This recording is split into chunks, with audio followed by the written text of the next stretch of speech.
of his counsel, who is an agent on his behalf and attributable to him. So there's no Doyle violation here. If Mr. Murdaugh had claimed his right to silence from the beginning and had kept that throughout, then the state would be precluded from commenting on the exercise of his right to remain silent.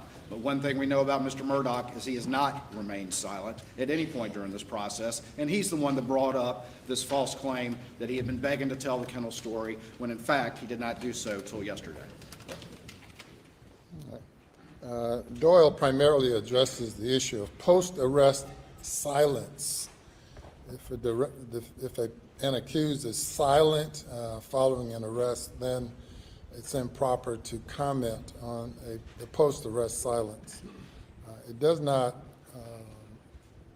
allow an accused or a person who's suspected to give contradictory information or to voluntarily give a statement or to voluntarily give a misstatement, as has been acknowledged here. I do not find any Doyle violation, and the record is protected. I certainly understand the defense raising any and all possible issues, and they can be raised, and you've done it here. The record is protected, but all motions are denied. Let's bring the jury.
Jury is present, sir.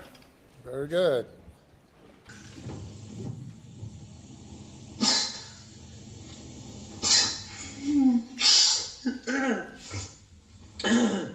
And I ran over to Maggie, and actually, I think I tried to turn Paul over first.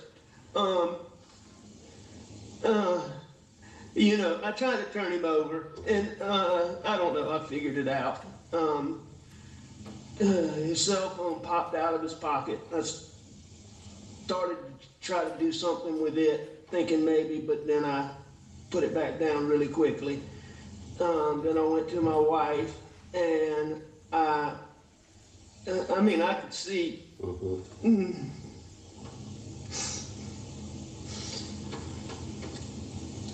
Did you touch Maggie at all? I did. I touched them both. Okay. I tried to do it as limited as possible, but I tried to take their pulse on both of them. And, I called 911 pretty much right away, and she was very good.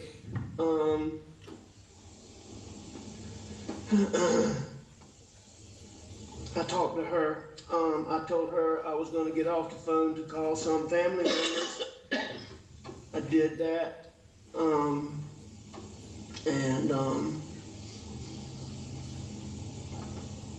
What family members did you call? I called my brother Randy, and I called my brother John. And I tried to call a little boy, real good friend that's right around the corner from here, but I didn't get him.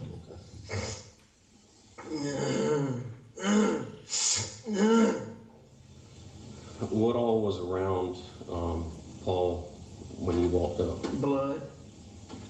Anything else? I mean, there was some body things, yes, sir. I mean, like any other evidence? I know you said the phone fell out of the pocket, but did you see anything else that didn't belong or shouldn't belong or that wasn't part of Paul? No, sir, not good. No, sir. How about Maggie? No, sir. You didn't see anything around them? What made you come out here tonight? I went to, my mom's a late stage Alzheimer's patient. My dad's in the hospital. My mom gets anxious when she does. I went to check on them and Maggie. Maggie's a dog lover and she fools with the dogs. And I knew she'd gone to the kennel. I was at the house. Just to be clear, you say you hadn't made the conscious decision to start lying about your wife and son's murder right there, correct? I don't believe so. Okay, well, let's continue on. Mr. Waters, I can't tell you exactly when that decision occurred. Okay.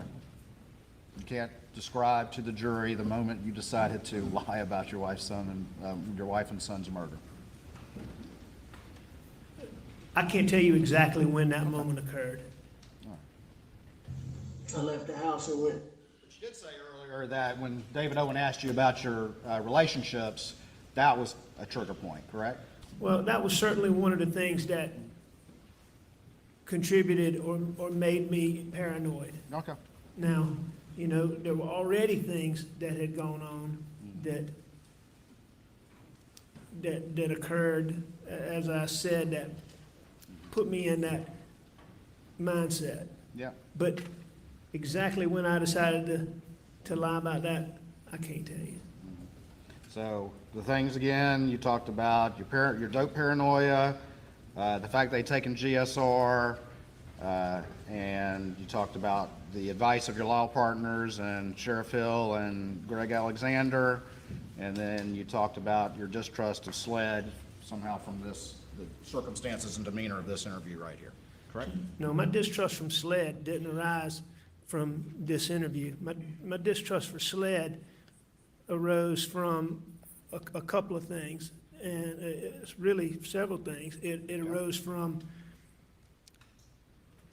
the way they had been involved in, SLED had been involved in the investigation into Paul's criminal charges, and they had been involved in, there was an issue that had gone on with some rumors about Buster and Paul. They had been involved in that, where,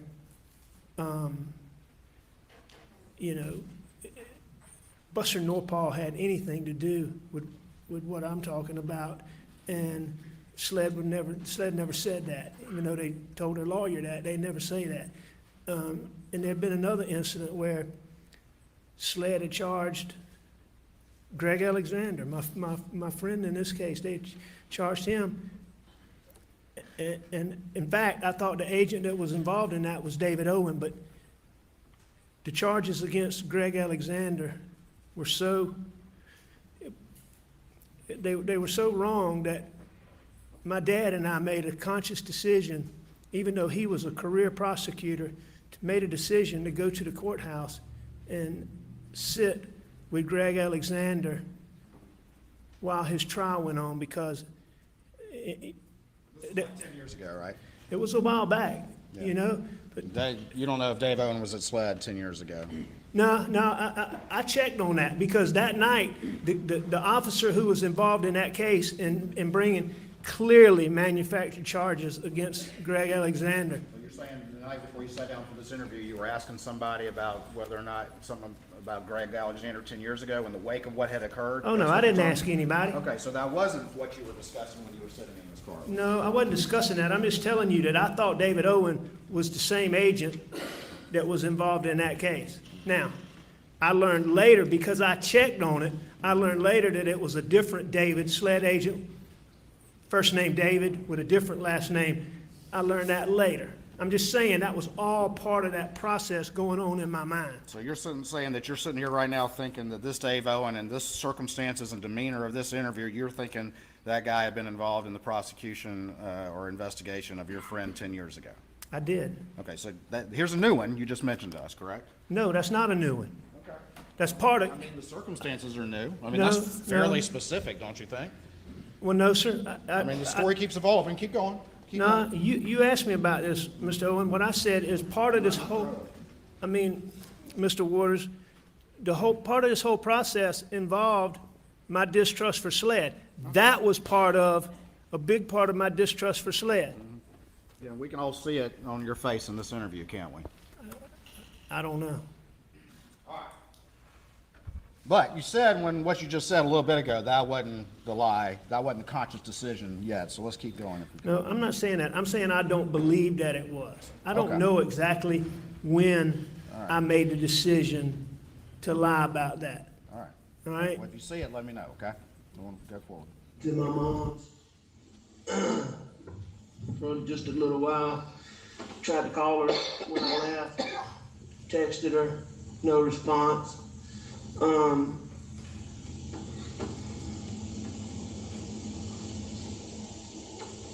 When I got back to the house was obviously nobody was in there, so I figured they're still up here fooling around. Paul was gonna be getting set up to plant. Our sunflower seeds got sprayed and died, and he was refiguring to plant the sunflower seeds.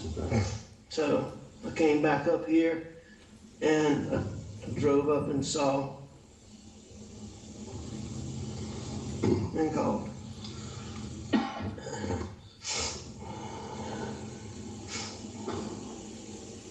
Had Maggie and Paul been arguing over anything? No, What was their relationship like? wonderful, Wonderful. How about yours and Maggie's? wonderful. I mean, I'm sure we had little things here and there, but we had a wonderful marriage, wonderful relationship, And yours and Paul's relationship? as good as it could be. How was Paul? 22. Okay. So that was the moment, right here, that line of questioning, just asking some very general questions about your relationship. You mentioned that before, didn't you, Mr. Murdaugh? Is that the moment right there? Is that the look on your face when you decide to lie about an important fact in your wife and son's murder? I don't know, as I said, Mr. Waters, I don't know the exact point that I made that decision. Specifically earlier mentioned that very exchange as somehow triggering you to lie about the last time you saw them alive. No, I'm not saying that that's what made me lie. I'm saying this whole set of circumstances caused me to be in a state where I had paranoid thoughts. Okay. That normally, Mr. Waters, I could take a deep breath and make go away in a second, or 2 seconds, or 3 seconds at the most. And on this night, I wasn't able to do that.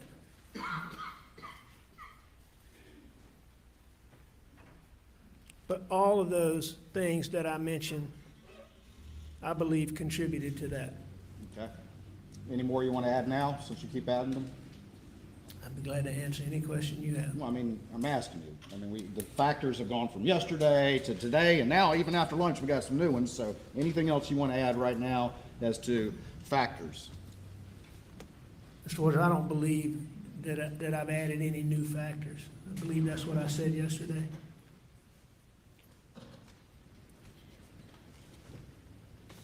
All right.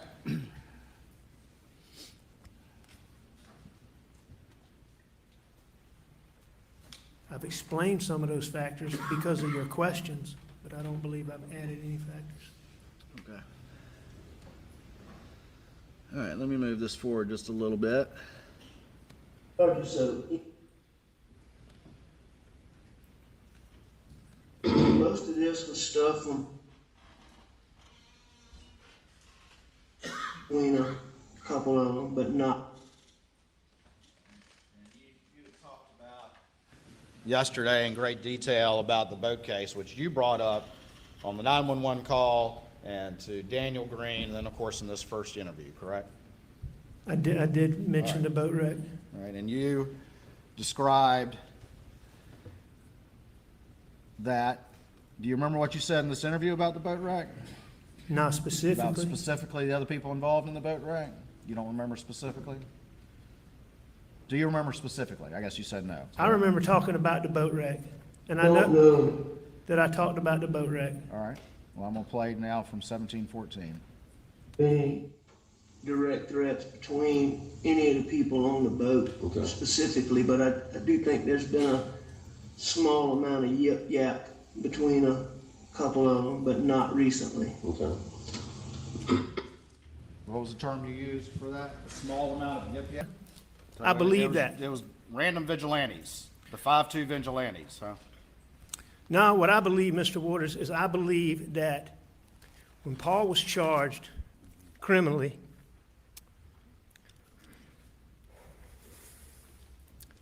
there were so many leaks,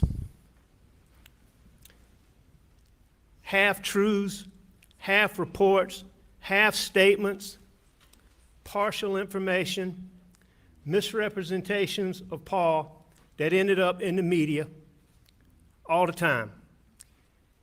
And when I tell you the social media response that came from that was vile, the things that were said about what they would do to Paul, they were so over the top that nobody would believe anybody would get on social media and do that. But I believe then, and I believe today, that the wrong person saw and read that. Okay. Because I can tell you for a fact that the person or people who did what I saw on June the 7th, they hated Paul Murdaugh, and they had anger in their heart. And that is the only reason that somebody could be mad at Paul like that and hate him like that. Gotcha. All right, so we've got now, But that's why the- I did then believe it was the boat wreck, and I believe now that the boat wreck All right, so we've had got, something to do with it. all right, so we've got random vigilantes because of the boat wreck. Now, I don't know that they're random vigilantes. Well, you just said it wasn't the family or the kid, or No. the kids or the family of the other kids in the boat, right? But So what- you're saying it's somebody off of social media, and you don't have any evidence of that, do you? Not You to- just believe that, and you're just telling that jury that as you try to explain the lie that you told for the first time yesterday. Isn't that right? No, sir, that's not right. It's not right. All right, well, let me ask you a question then. So what you're telling this jury is that it's a random vigilante, That's the your term. 12-year-old 5-2 people that just happened to know that Paul and Maggie were both at Moselle on June 7th, that knew that they would be at the Kennels alone on June the 7th, that knew that you would not be there, but only between the times of 8:49 and 9:02, that they show up without a weapon, assuming that they're going to find weapons and ammunition there, that they commit this crime during that short time window, and then they travel the same exact route that you do around the same time to Almeda. That's what you're trying to tell this jury? You got a lot of factors in there, Mr. Waters, all of which I do not agree with, but some of which I do. All right.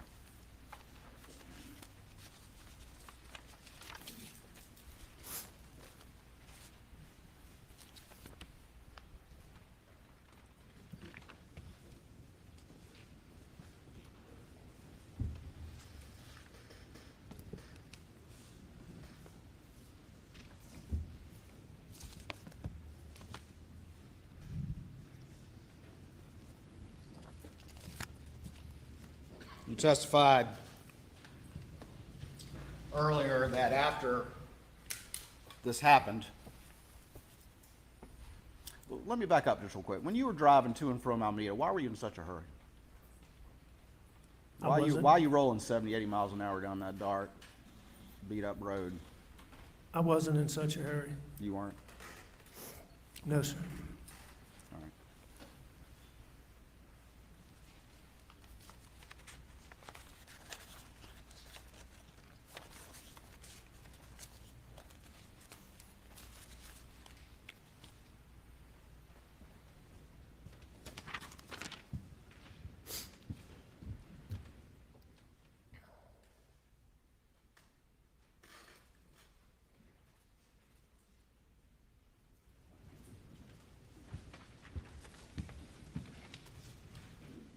Show you what's been marked as States 573, see if you recognize this. I do. And tell the jury what that is. It's Mag's car, All right. And what's it in front of? the house at Moselle, And what's between the house and the Mercedes? the golf cart. Is that where it was on June the 8th, to your recollection? No, sir. Where was it left? I mean, it was near there, but that's not exactly where it was, no, sir. Okay, where was it? Where we would normally park it would be a little bit closer to the sheds. I mean, a little bit closer to the house, to the bushes. Your Honor, this, When was that photograph taken? well, do you recognize when it was taken? No, I don't recognize, no, You sir. wouldn't dispute that it was around the time in the aftermath of the murders, would you? Aftermath being when? I'm asking you. A day, a week, an hour? I wasn't there, Mr. Murdaugh. Do you recognize those? I recognize the car, I recognize the house, and I recognize the golf cart. But that is not, that's not exactly how it would have been All right. that night. Can you describe to me then where it would be different? Well, it would be more in line with, first things first is when we drove the golf cart, or when I drove it for sure, and I believe when the others drove it, you would come in and you would go across the little brick walkway that's in front of this. So if I would have come in and gone this way, or I would have come in and gone this way. This is not a place that any of my family would have normally parked it. And so what I'm assuming is, this obviously is taken at daytime. And what I'm assuming is it was taken when SLED came to the earliest it was taken was when SLED came to the house the next day, which I believe the testimony is in the afternoon. And at this point in time, that golf cart, I would assume would have been moved several times, but that's Right. not how it Well, was. where did you leave the golf cart when you got out of it around 8:49? In the manner in which I just talked about. Okay, well, help me out again, so I understand. You would have come around this way or that way, but where would it end up? It would have been, in this picture, it's facing to the right. Oh, I got you. The night that I drove it, I believe I parked it facing to the left. I understand. Would be customarily how I did it. And I believe I did it that way that night. Okay. Well, that's all right. And that is how I would have gotten into it. All right, that's a very specific memory, thank you. All right, at this Well, that's time, the just how it state would normally offer States 573 and evidence. Admit it without objection. Could I have the Almeda very briefly?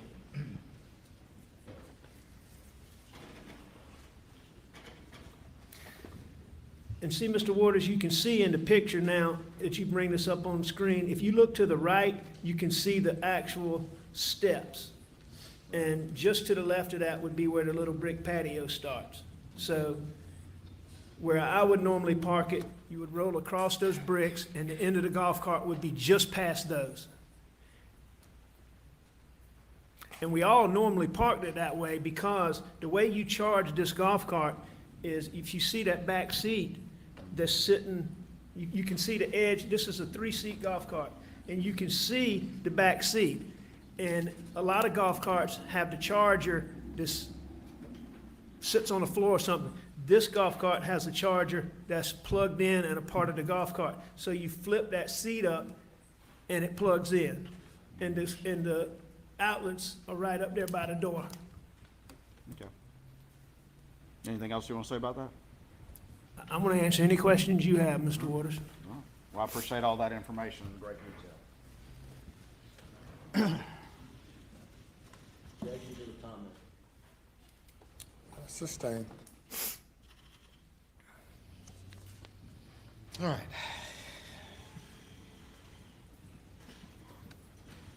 It's just never parked that way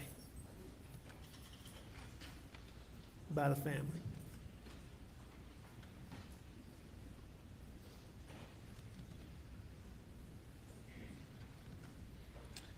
Have the computer back, please. That's up.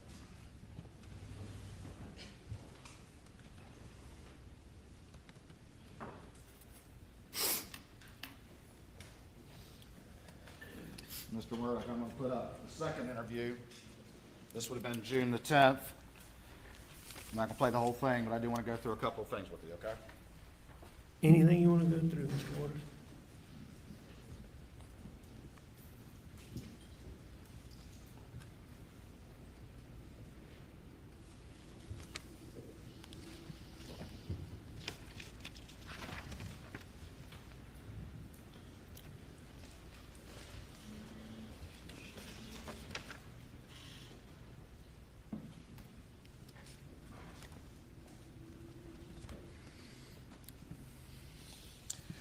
I apologize, got ahead of myself. I want to do one last thing on the first one.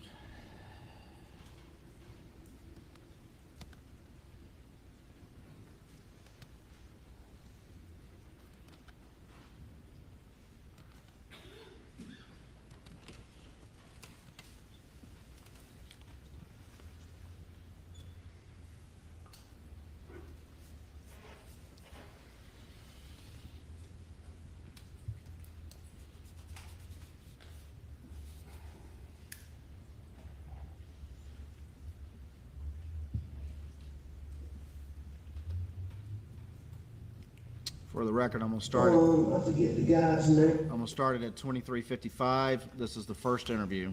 Annie's been having trouble with her. She's been having trouble with her stomach and her tooth. I'm not positive. It was sort of a routine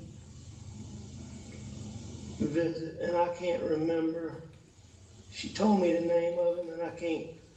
I want to say Gordine Okay. is who I think she saw.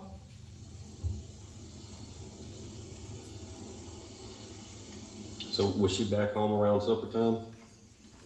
Or 6 o'clock, 7 o'clock? I don't think she got back quite that early. I think she got back a little bit later than that. Okay.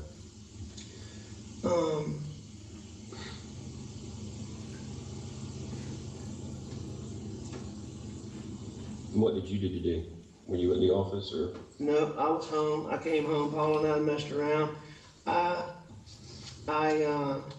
I was up at the house. I laid down, took a nap on the couch, probably, I don't know, 25, 30 minutes.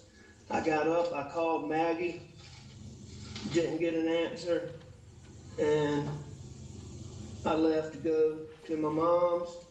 She had said she might ride with me, but she normally doesn't when I go over there. And I think I texted her.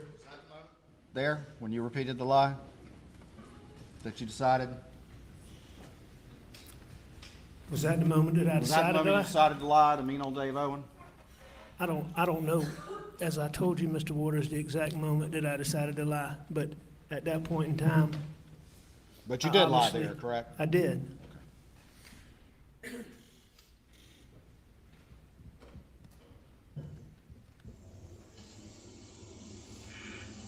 And she's very good about answering the phone, so that was odd, or calling me back. So that was odd, but it wasn't that big a deal.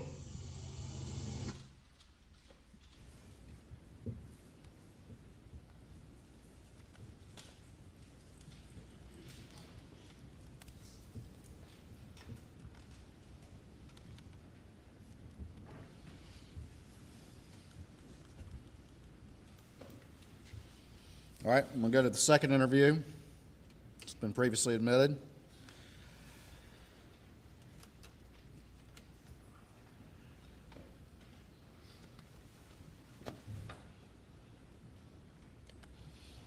Let me ask you this before we start. You stated earlier during your direct testimony that after these crimes happened, you were around family, family was around you, your law partners were around you pretty much every minute after that, correct? Every waking minute. Didn't you say that yesterday? Yes, they were for a long time. All right. And this second interview was 3 days later, is that right? That's correct. And at no time with any of your close friends and law partners and family do you confess the truth, do you? No, I did not.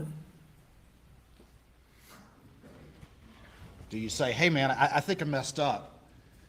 What should I do about this? No, I didn't. You're not telling that lie to anyone, are you? Until yesterday. Excuse me? You're not telling that lie to anyone until yesterday, are you? Not telling what lie?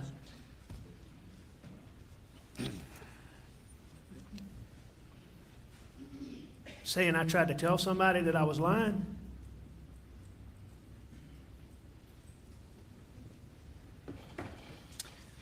All right.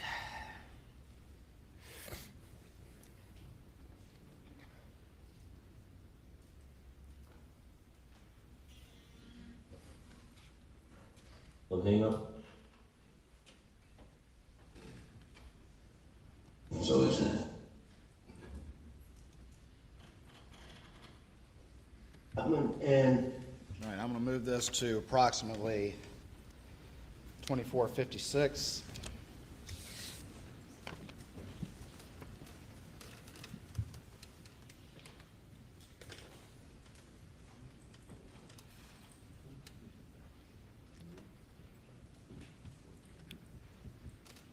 went to go to the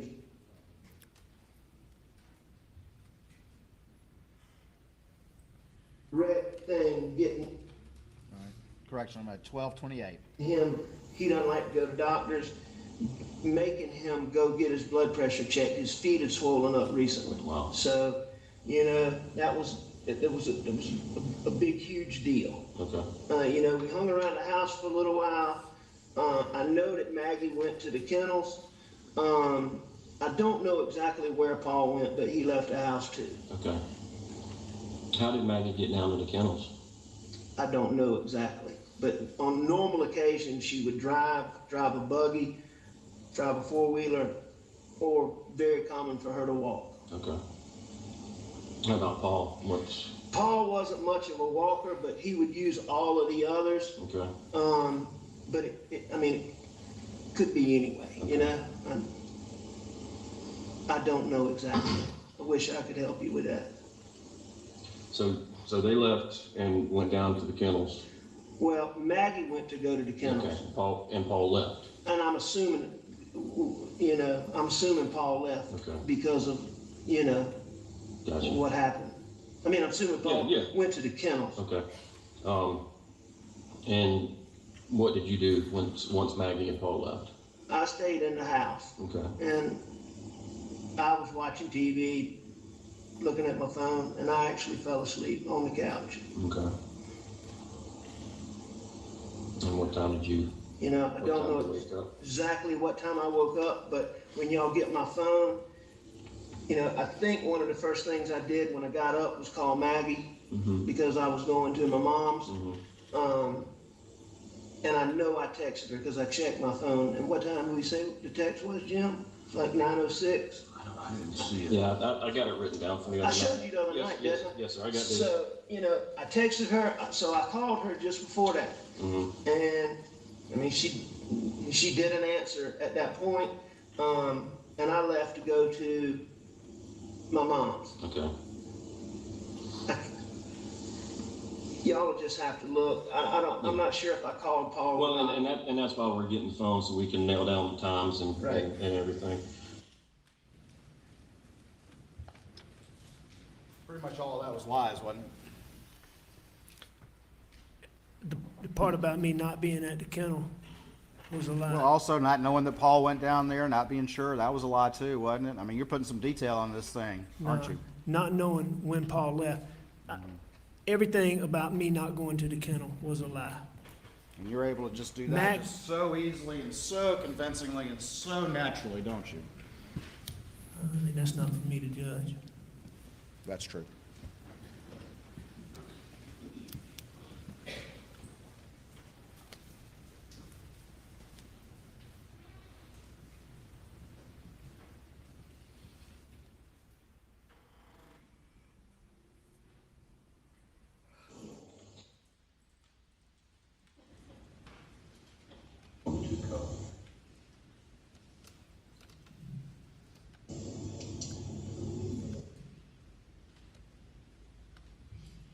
It's an odd story.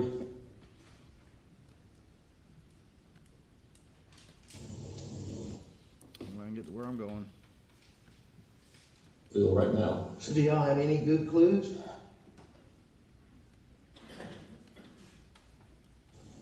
So we're trying to put a rush on that to get an answer quick, and hoping that's gonna tell us something. By evidence, I mean, is it things you think are gonna be helpful? Well, I mean, like the shot shells out there, the casings, the DNA swabs that we took from the door handle to see if anybody touched the door handles, any other places that we think somebody may have touched while they were out there. We're trying to collect DNA from that and analyze that.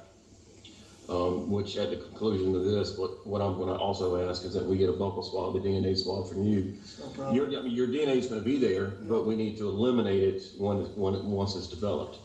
We don't need stuff. that unknown Yeah. when it actually is a family member. or It's you. no problem. I mean, we have talked to close to 100 people, trying to track people down, and we're still tracking people down. And that's why, who Paul was with. I wanna tell you one thing while I'm thinking about it. Yeah. Paul was really an incredibly intuitive little dude. Mm-hmm. And, I mean, he was like a little detective, and He was like a little detective, is that what you said? That is what I said. And he was very intuitive, like I said. And that was what Marion described as Maggie's term for how he was and keeping tabs on your pill usage. Wasn't that correct? That was what Maggie said about him. For some reason, you decided to bring that up in this interview, didn't you? That was a trait of Paul's personality. I think anybody who knew him would tell you how intuitive he was.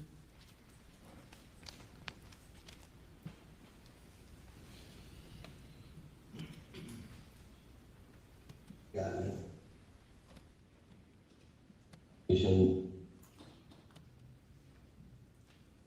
Going through hours of videos that we. All right, for the record, I'm at 4630. Going on collected. well, thank y'all Yeah. very much. So, Mr. Allen. You don't have to call me miss, you just call I'm me sorry. Alec. Thank you for that Alex, courtesy. when you and Paul got back in the house, Miss Maggie's there, and y'all eat supper, which has been prepared, and you said you laid down and took a little nap, and when you got up, Maggie and Paul was gone, or did they leave when you laid down? I believe that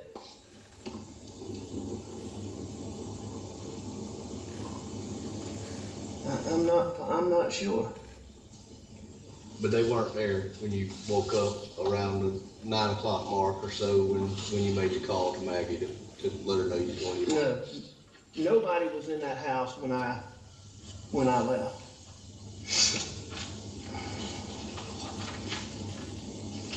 So, and just trying to narrow that, the last time that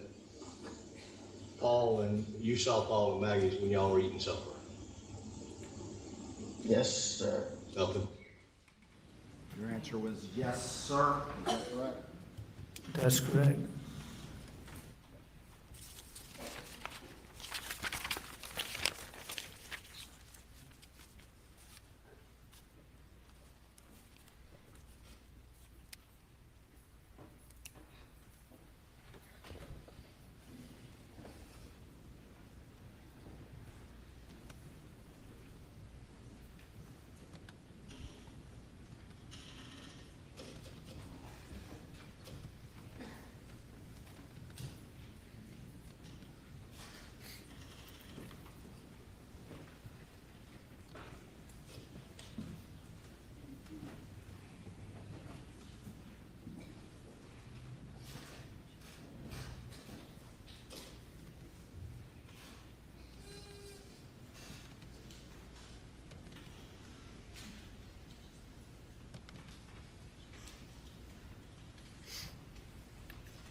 about to go to the August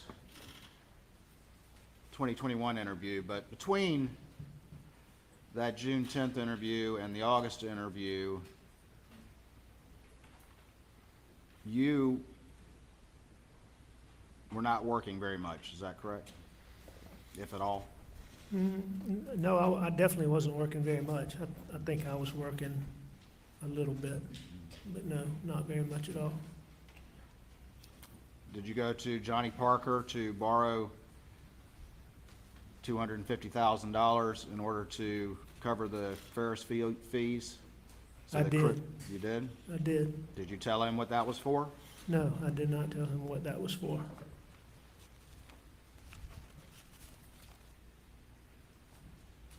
Did you go to Russell Lafitte at Palmetto State Bank and get $350,000 in order to help cover some of the Ferris fees that you had taken to send to Chris Wilson? I did. And did you get those fees before you signed any paperwork or documentation? I've heard testimony about that in this case, but I can't tell you the specifics of that. Okay. You don't recall that? Do I recall when I signed paperwork? No, sir. You don't recall that you got the money a month before you had to sign any paperwork? No, sir, I don't recall that. Call your phone being in the console, but you I'm don't not recall disputing that, but I don't recall it. Did you go to your best friend Chris Wilson and convince him to cover $192,000, the remaining $192,000, in order for him to send that email to your law firm as if those fees had been there all along? I spoke to Chris Wilson and did not have the full amount of the fees, and I got Chris Wilson to put the remaining fees in his trust account. And when you did that, you didn't tell him the truth about your life. You just asked him to cover you, No, I correct? didn't. I did not tell him. And he agreed to do that because of his belief of who you really were, or who he thought you were. He agreed to do that for whatever reasons. I assume that was a big part of it. And once that $600,000 was transferred, Chris Wilson sent an email to you saying those fees had been there, were in his trust account, correct? That is correct. And then you forwarded that email to Lee Cope and Jeannie Seconder, correct? I know I forwarded it to Jeannie, and I've heard that testimony about forwarding it to Lee Cope, so I believe that's correct. Okay.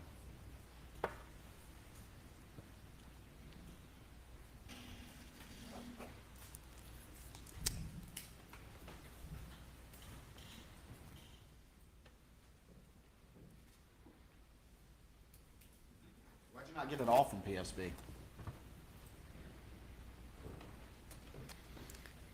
Because at that time, there were limitations on how much I could borrow because Mags was passed. And so I was limited. Okay.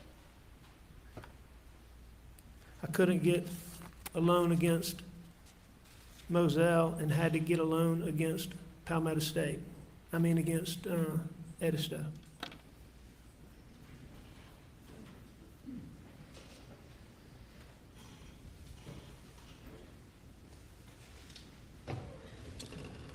Going to the third interview.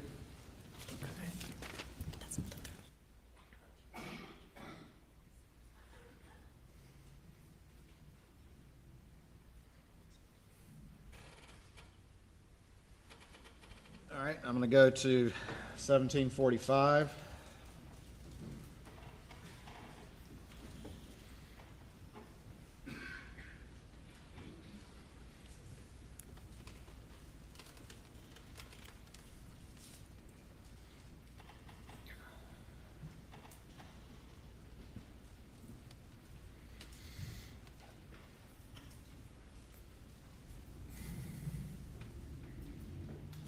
Apparently having some technical difficulties.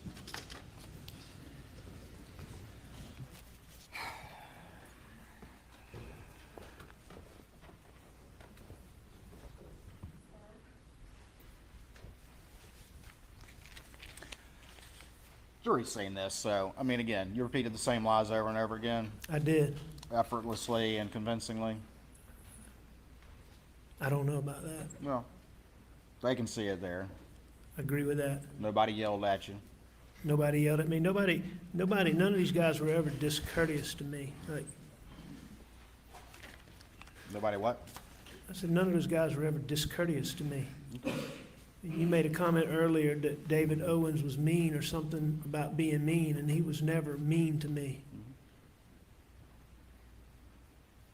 All right.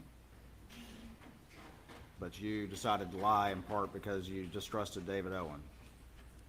I distrusted SLED in general, and I particularly distrusted who I thought was David Owen at the time, Okay.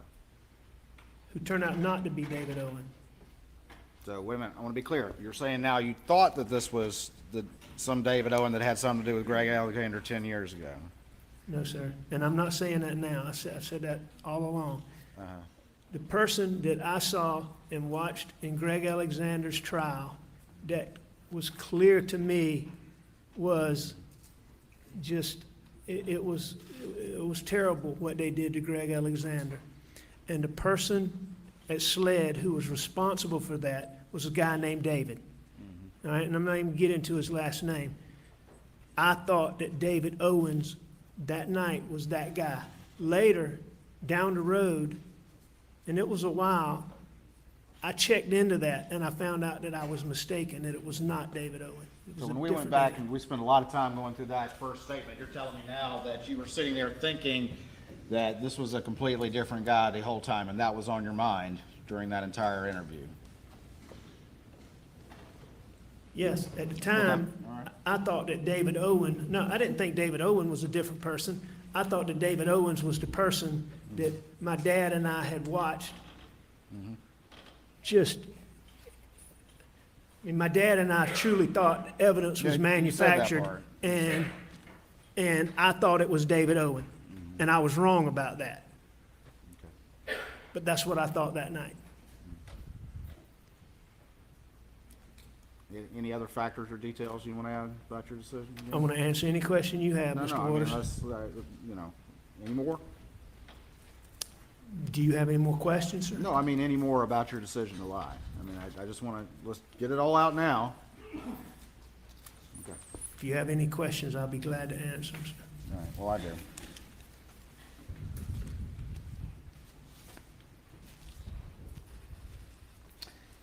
Tell me about the replacement blackout. You initially told law enforcement that you weren't sure whether or not there was one, correct? Oh, no, sir, you're absolutely wrong about that. What did you say then? Shortly after this, it became being told that Paul's gun had been stolen. And the one you heard talk about being stolen from the thing. And I'm not sure how I learned this, but I learned that somebody, I believe SLED had gone to John Bedingfield, who made those guns, and could only find paperwork for 2 blackouts, one of which they were saying was stolen in 17. And that's what they were telling me.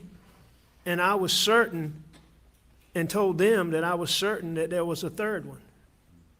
But initially, in June 8th and June 10th, or June 10th, you were saying that you thought that y'all had replaced it, and then you kind of wavered and then eventually said you did replace it, correct? I don't believe that's correct, no, You sir. don't believe that's correct?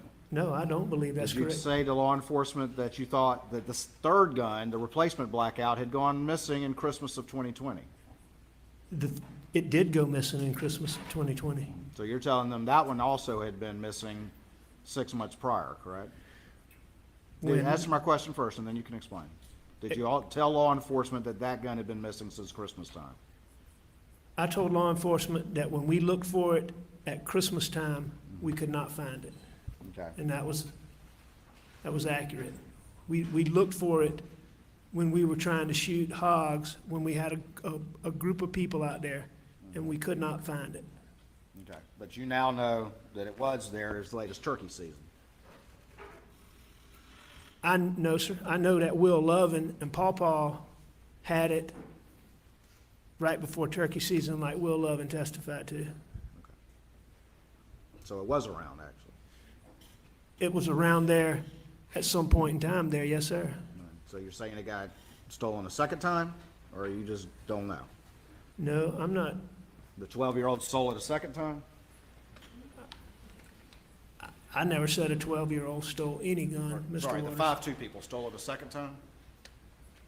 I don't know that it was stolen. I just know that when we looked for it at Christmas time, we couldn't find it. And I know this, I know that I hadn't seen that gun in a long time. I've heard the testimony that people who were at my house using guns and hunting with us all the time, Rogan, Buster, they didn't, I can't remember about Buster, but there were several people who didn't even know that gun had been replaced. So that tells me that that gun did not stay where our regular guns were. And I know that I didn't see it there, and that tells me that they didn't see it there. Of course you didn't see it there, because it's got to be missing, correct, Mr. Murdaugh? Ask that Yeah, question one more again. circumstance for your latest story to work is that it's got to be missing as well. It was, when you told law enforcement it was missing at Christmas time. Now, we've had testimony at this trial, and now you're still claiming that you never saw it. It must have been kept somewhere else. Where else would it have been kept? It could have been kept anywhere, Mr. Waters, the way Paul did guns, the way guns were handled around there. I was terrible about that. You're terrible about that.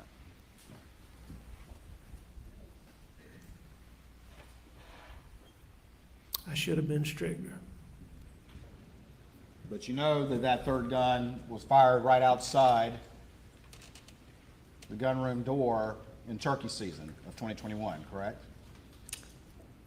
I know that now, based on what Will Lovin said. And you know it was also fired across the street at y'all's shooting house around that same time, don't you?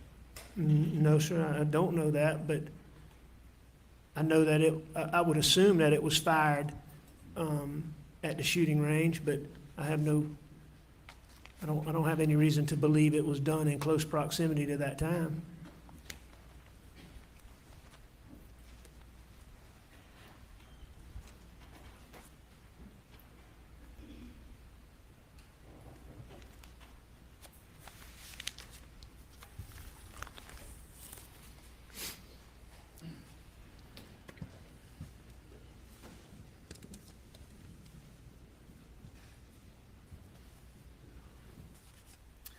A few months go by, a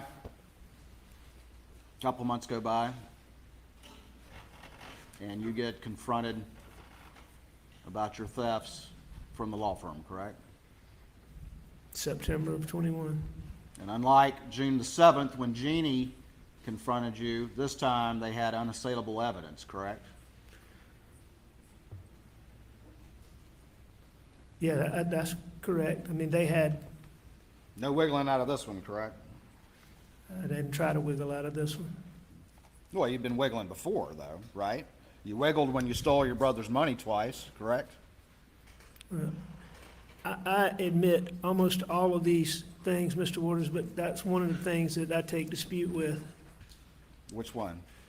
that I stole that money that you're referring to. You're going to dispute that? Let's hear about that then. Tell me why you dispute cashing that check twice. I don't dispute cashing that check twice. But you're going to tell this jury that you accidentally didn't realize that you were supposed to be receiving some $125,000 check, or $120, however $1,000 check,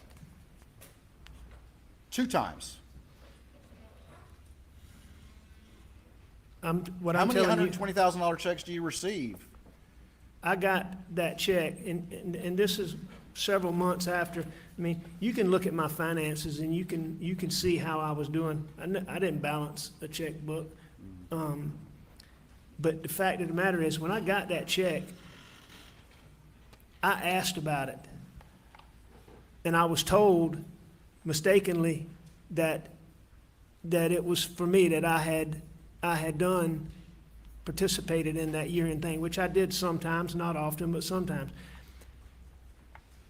Apparently, a new check got cashed. I cashed that check. Then a year later, Yeah, where did you keep that one for a year? I don't know where it was. It was obviously in my desk, but Mr. Waters, So you found it in your desk. no, I didn't find it. Well, you said it was obviously in your desk, so you remember that? You remember finding it in your desk? No, I remember when we, Did you go to finance and say, I just found this year-old check, is this right? no, No, you took it to the bank, didn't you? no, sir, I didn't. Not allowing Mr. Murdaugh to answer the question. So when this came up, when this came up, that check got cashed. There's no way that I can have a check in our law firm with the way accounting is, and that I can cash a check twice and think that that's impossible. So to cash a check that's already been checked, it's gonna throw, there's no question it's gonna throw that off. What happened is, we used to get a rent check, we get little checks, I'd have checks, and they'd pile up, the small checks. That check got mixed in, and it got sent to the bank, and it got deposited, Keep going. and that was a year after. Okay. But I do dispute that I stole that money. That money. All right. Well, I mean, you brought it up, so any of the other money you dispute stealing? No, sir, you brought it up. I was just telling you that that was the one I disputed. All right. And you heard Ronnie Crosby and Mark Doyle testify about that, correct? I heard Ronnie and Mark testify about what they thought about it. Yes, sir.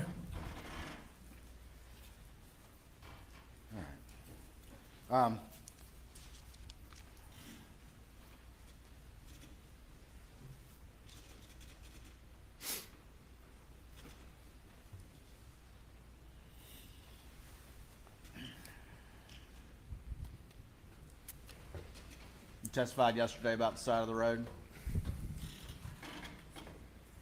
Yeah, yes, sir.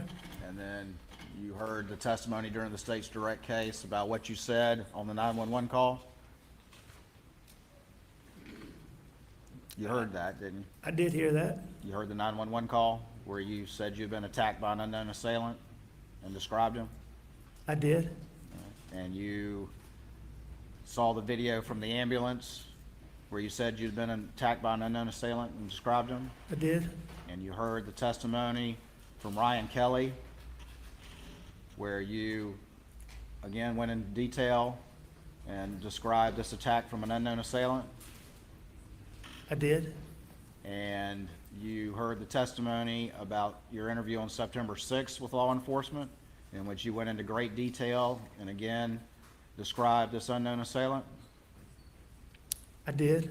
And you heard the testimony, and in fact, the image was put in about how you sat down with a SLED sketch artist and spent a period of time with her going forward and creating an image of the supposed assailant. I did sit down with I was in the hospital, and they came in, sat down with me, asked me a bunch of questions. I answered their questions, and Yes, you did. You it sat came there, to it came up with a composite. Yes, sir. sat there and answered their questions just as effortlessly and convincingly as you've been trying to do for the past 2 days. Isn't that correct? No, sir, that's not true. In that hospital, I mean, I couldn't sit still. I was standing up. I was walking around. I was using the bathroom with the lady sitting right there. I was 2 days into not taking, 3 days into not taking pills like I had been. So, no, it wasn't effortlessly. But I mean, I told him what I told him. I don't dispute that I lied. It was all lies, though, is the point, correct? It was. I mean, you're saying withdrawals, but you still were able to pull off lies in great detail. I correct? lied to them.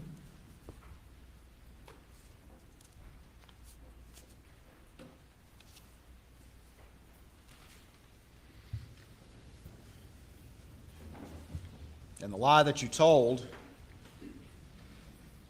of an unknown assailant was to try to make people think that the quote, real bad guys were back again to finish the job. Isn't that true? No, sir, that's not true. That's not the effect that you intended that story to have? Did it have that effect on people that you knew? Isn't that the exact effect that it had? I don't think there's many people that believe that, no, sir. I know the people that were, I mean, the people that were closest to me didn't believe that. So, no, When no, sir. accountability is at your door, Mr. Murdaugh, bad things happen. Isn't that true? When accountability is After at my your life- doorstep, Go ahead. bad things happen. What do you mean by bad things? June 7th happened, September 4th happened. I don't believe that June the 7th happened because accountability issues were at my doorstep. Now, I do believe in September that I tried to get a man to help me kill myself because issues were at my doorstep. Every time, or I'm sorry, for the first time in your life of privilege and prominence and wealth, when you were facing accountability, each time suddenly you became a victim and everyone ran to your aid. Isn't that true? I mean, I disagree with that, but I mean, what you're Shame for you're- you is an you're in- extraordinary provocation. Isn't that true, Mr. Murdaugh? Hang on, let me just finish this. You seem to be implying 2 dates, June the 7th and September, and talking about accountability issues. And, I mean, those, to me, those two things are totally different. There were no accountability issues on my doorstep on June the 7th. That's what you say, And in September, not what other people say. I was trying to, well, no, I mean, been a lot of people, well, in September, that wasn't designed to gain me sympathy. That was designed for me not to be here because I didn't want my son to have to deal with the wake of the things that I had done. But that's not the story you told. The story that came out of your mouth right away was the story of you getting attacked by some unknown assailant while you were trying to change a tire in run flats. Well, That's the story that you told. That is the story I told, but that's because the man who shot me did not shoot me that day as I intended. And I had to have a story as to how I got shot, so I lied. So you lied. And you're saying that people in your family and your friends didn't instantly believe that whoever these 12-year-old marauders were back to finish the job. You keep using And the it term happened just 12-year-old 2 hours marauders. after you'd been confronted by Chris Wilson. I think probably some people may have thought that when it first happened, but I think like Randy, Ronnie, Mark, those guys, I think they knew very quickly that this was not, I think they knew this was something that I'd done.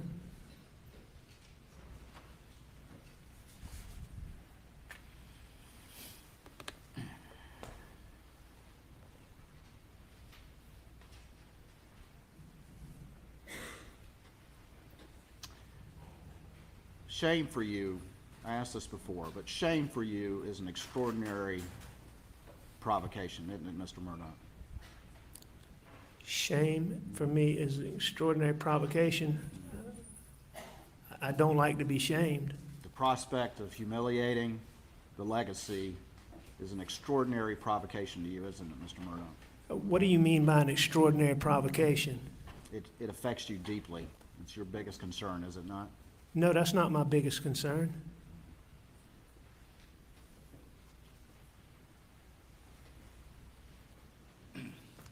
You're a middle-aged man like me. I'm 54 years old. I'm not sure. You look like you're in better shape than me, so I don't know. I was actually a couple of years behind you in law school, but we never knew each other, did we? I never knew you, no, sir. Had a very successful career up until this point? You know, Simple question.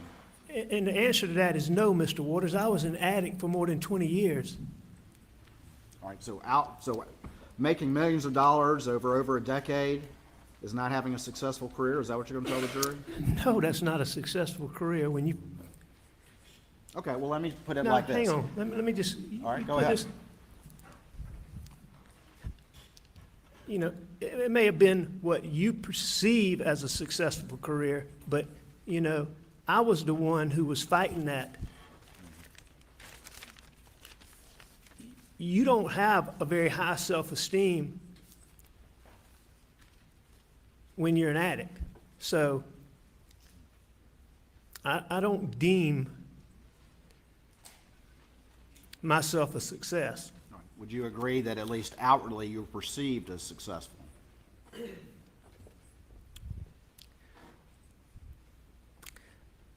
I made a bunch of money, if that's what you're wanting to get at. No, I'm actually asking about the perception. You were perceived as a prominent, I tried to be. powerful lawyer. How I was perceived, president I of don't the know. trial I lawyers. sure tried to be.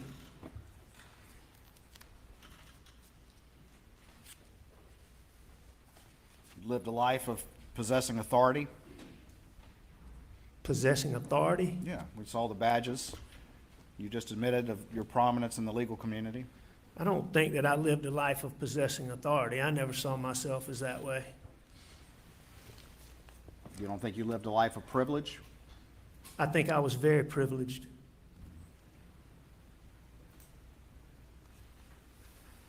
But as we move to June of 2021, you were suffering from a drug addiction. Absolutely. Your father was terminally ill.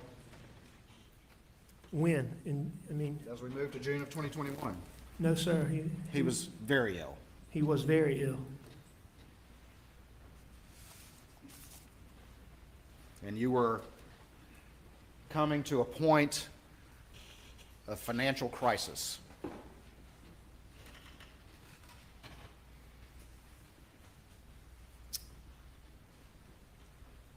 I was having financial issues like I'd had many times in the past. Mr. Murdaugh, are you a family annihilator? A family annihilator? You mean like, did I shoot my wife and my son? Yes. No. Would never hurt Maggie Murdaugh. I would never hurt Paul Murdaugh, under any circumstances.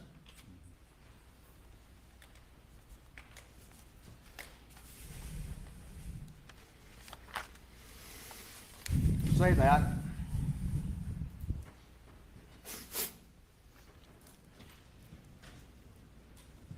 Excuse me? You say that, but you lied to Maggie, didn't you? I did lie to Maggie You lied to Paul. sometimes. You lied to your father.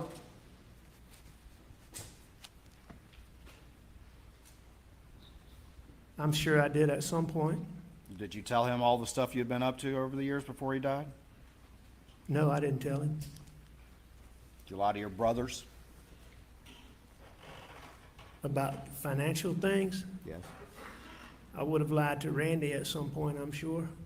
Did you lie to him about the last time you saw your wife and son alive? I did. Did you lie to their wives? I'm sure I did. Did you lie to Marion Proctor? Yes. Did you lie to Bart Proctor? Yes. Did you lie to the Brandstetters? Yes. Did you lie to your best friend, Chris Wilson? Probably. Did you lie to your other friend, Barrett Bulware, when you took his money?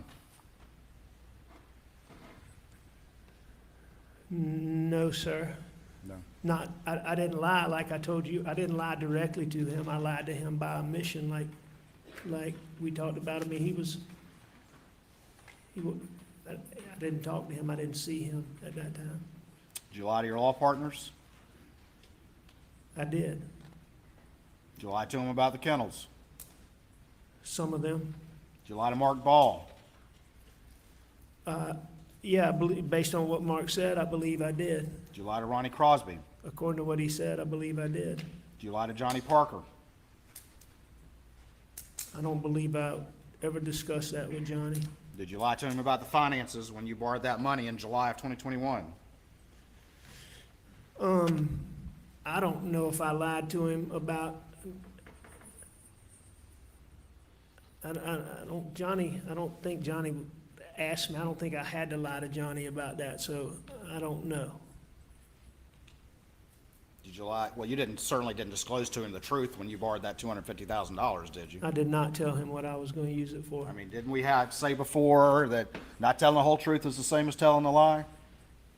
Sure it is. You don't think that's a lie, though? I'm just saying, Mr. Waters, I'm not taking issue with that, but I don't even know that Johnny and I mean, Johnny had loaned me money numerous times. It wasn't any long sit-down discussion where Johnny wanted to know exactly what I was doing with it. That conversation would have been, I needed it, Johnny was always willing to help me, and that would have been the conversation. So, on that specific event, did I lie to him? I don't know. Yeah, and he ended up being out $477,000, didn't he? He ended up being out a lot of money. And thank you for your qualifications as to that. Did you lie to Lee Cope? I don't know. I don't know know. if Lee Cope was around when I said that or not. Did you lie to Danny Henderson? I did lie to Danny. Did you lie to Jeannie Seconder? About finances, yes, I did. You didn't ever talk to her about the kennels? No, I wouldn't think so. Did you lie to Annette Griswold? I did. Did you lie to Christy Gerald, your other secretary or paralegal? I don't believe she and I discussed, I would have at some point, I'm sure. Did you lie to Michael Gunn? I'm sure I did at some point, but, I mean, Michael wasn't involved in any of this, so I don't know that any of this ever came up with Michael. Did you lie to your clients? Did you lie to Pamela Pinckney? I did. Natasha Thomas? I don't know that I dealt with Natasha, but I certainly lied about that. Hakeem Pinckney? Again, I don't know that I talked to Hakeem, but I certainly lied about that. Arthur Badger? I did. The Plyler girls? I'm not sure that I talked specifically to them, but I lied about that. Dion Martin? I lied to Dion. Johnny Bush? Yes. Manuel Cristiani? I didn't have any conversations with him, but I certainly lied about it. Jamie Risher? Yes. Randy Drawdy? Yes. Jordan Jinks? Yes. Mary Duncan? Yes. Adriana Hay? Yes. Angel Gary? Yes. Christopher Anderson? Yes. Elise Mallory? Yes. Thomas Moore? No. You never lied to him? You just took his money. You never had to actually lie to his face, is what you're saying? He and I never had a conversation, but I did take that. I did take that money. Did you lie to Tony Satterfield just a couple of months before June 7th?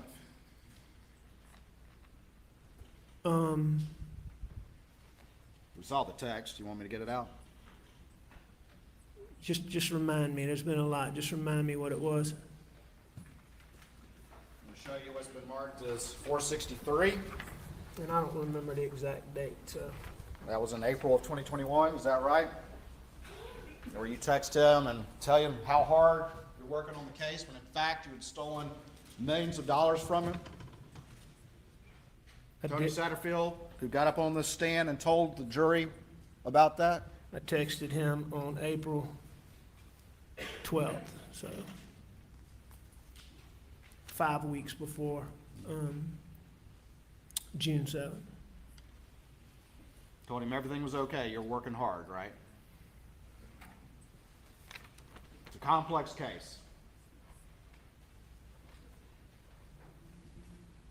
Yeah, I told him I was working on the case.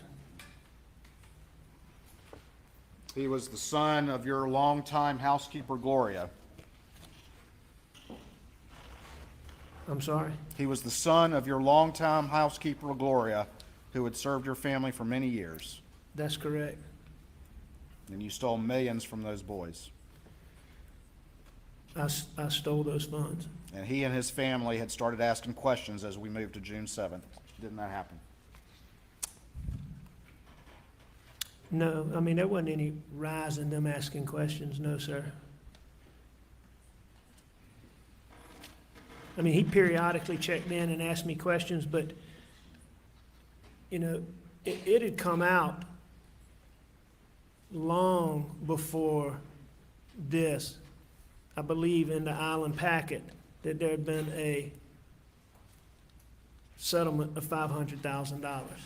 But, I mean, that had been months and months, if I'm not mistaken.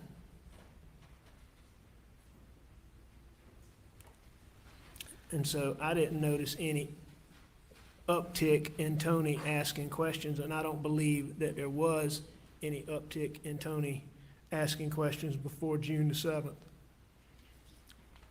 So you just gratuitously out of the blue decided to lie to him and send that text? Or were there things going on externally that caused you to need to head him off at the pass before further questions started to be asked about money you couldn't pay back at that point in time? Nah, I don't think there was anything. I mean, on April 21st? I don't know what external factors you talking about. You want to explain that one anymore? Explain what? Whatever you want. I just want to answer your questions, Mr. Waters.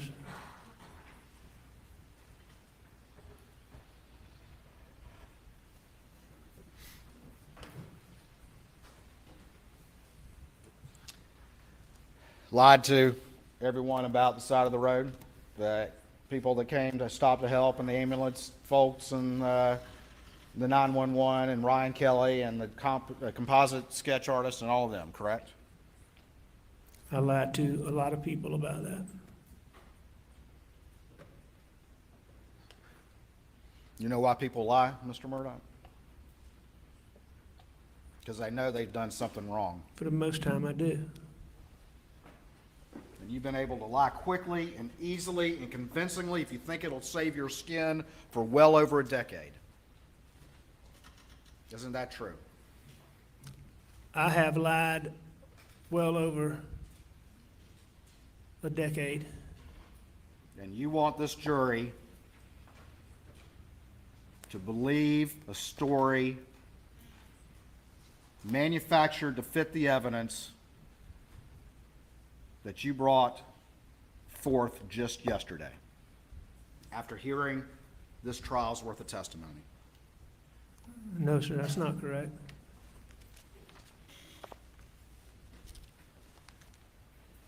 Mr. Murdaugh, we went through this for a while, but you remember at the beginning of your testimony, I asked you whether or not you agreed that trying to explain your presence on the kennel video was the most important part of your testimony before this jury. You remember that? And you said, oh, not the most important. And I said, was it at least important? You recall that from yesterday? Yeah, I recall you asking those questions, yes, sir. And you agree it's important, don't you? I agree that is an important component, but I think there's a lot of important components. And you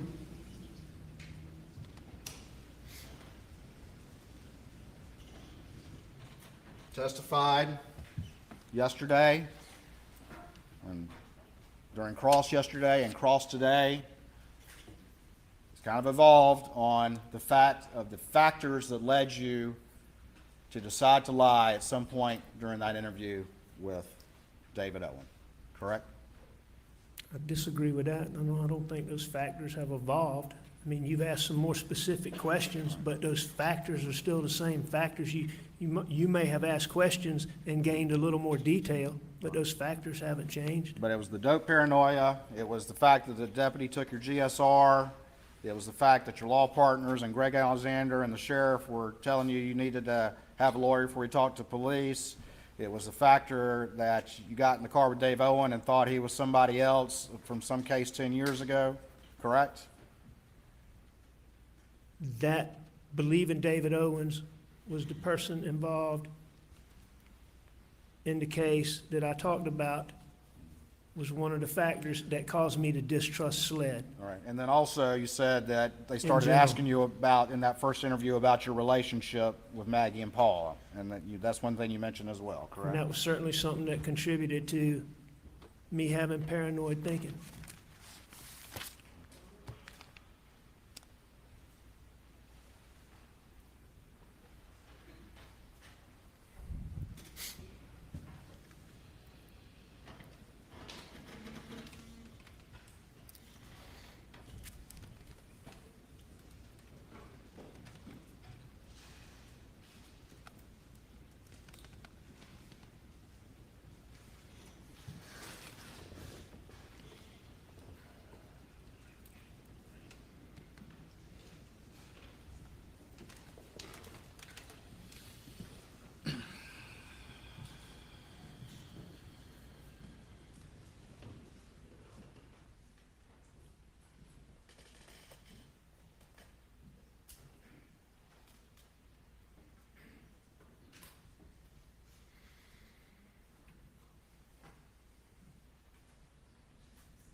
Are we good?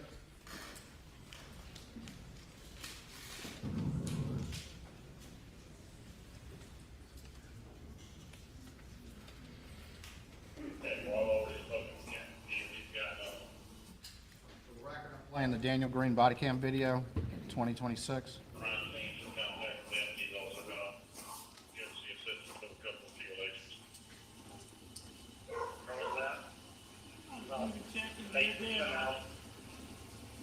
They are dead, aren't they? Just turn on those. Yes, sir, that's what it looks like. Where are you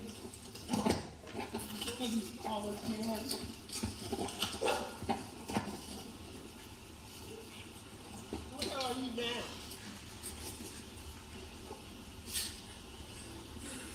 All right. Yeah, the police are here now. The police are here now.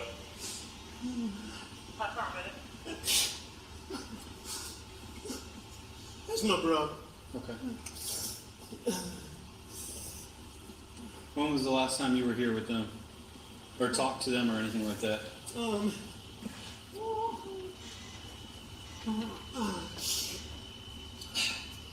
It was earlier tonight. I don't know the exact time, but Okay. I left. I was probably gone an hour and a half from my mom's, and I saw them about 45 minutes before that.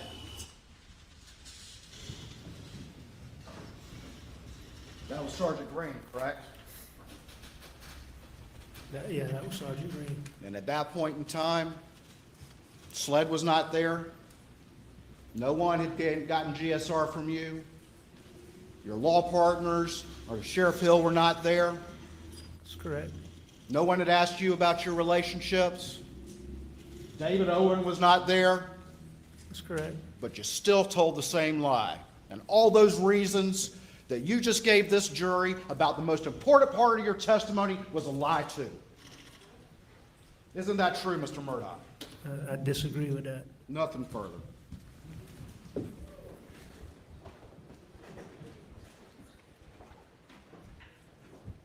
Ladies and gentlemen, we'll take a break now. Please do not discuss the case.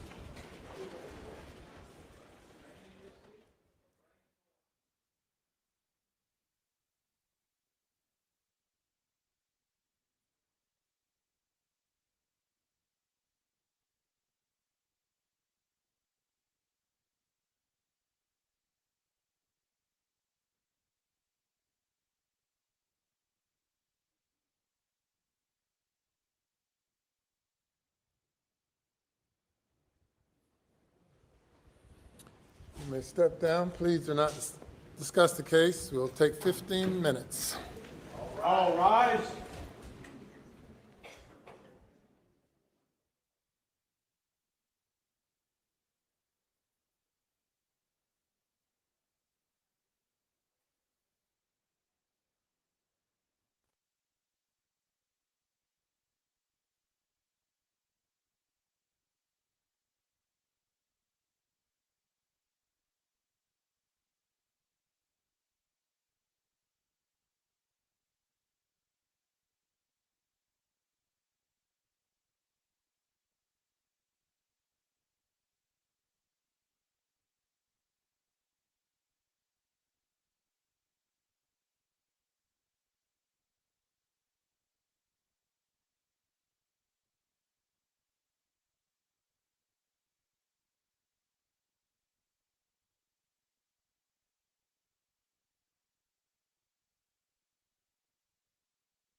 Be seated.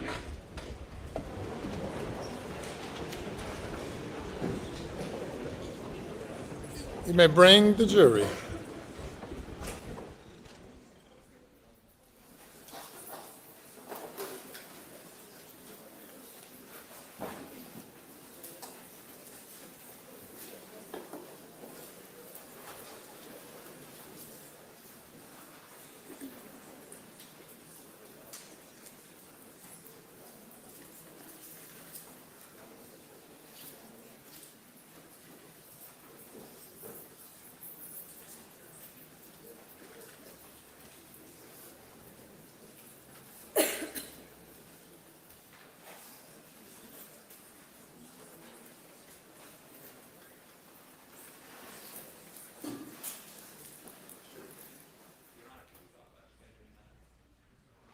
So,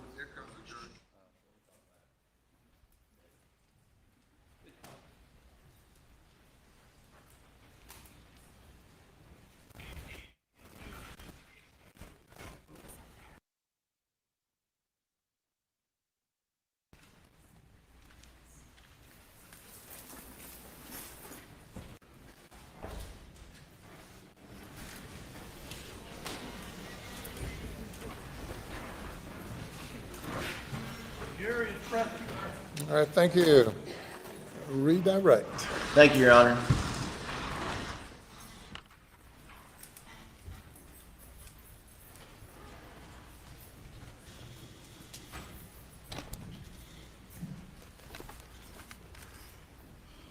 Mr. Murdaugh, we spent a long time yesterday and a fair amount of time today talking about financial misdeeds. Yes, sir. Have you been criminally charged for those financial crimes? I have been. You have pending charges I against do. You were asked specifically about $792,000 in Ferris fees that you diverted from the law firm. Do you recall that? Yes, sir. And I think you were asked about an accounting or where that money went, and it went out pretty quickly, roughly. Yes, sir. And you recall testimony that over $500,000 went to Curtis Eddie Smith. I do. And what would that have been for? That would have all been for pills? For opioids? Yes, sir. Specifically, all I was taking at that time was oxycodone and OxyContin. And you were an addict, were you not? I am an addict. You are an addict. And did you repeatedly lie to those you love to cover up your addiction? I did. And were you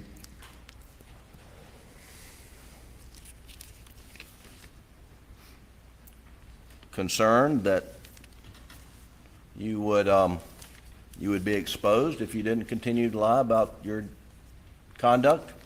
I did.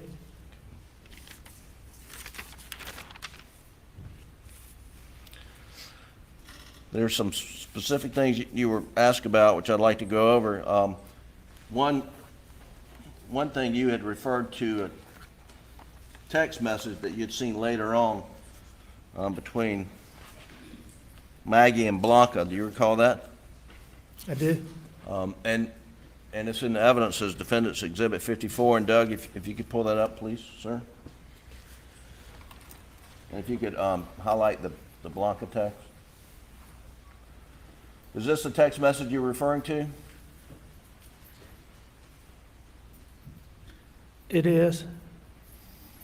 And I'll just read it. It says, T.Y., that's thank you. It says, T.Y., I'm waiting at Dr. Alex wants me to come home. I had to leave door open at Edisto, but trust Mexicans to shut and lock for me. His dad is back in the hospital. The last doctor claims not cancer, it pneumonia. And then she has some faces. Alex is about to die. Hope he doesn't go down there to sleep. Alex needs to take care of himself as well. Is that the text message you're referring to? Yes, sir. And did Blanca share this message with you after Maggie was murdered?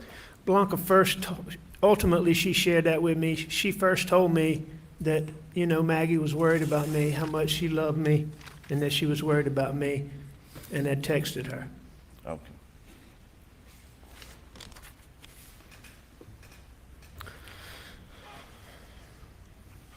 Now, you were asked, you can take it down, Doug. You were asked questions about conversations around the dinner table on the 7th about, well, didn't eat at the table, but around where you were eating dinner about Paul's health. Is that correct? That is correct.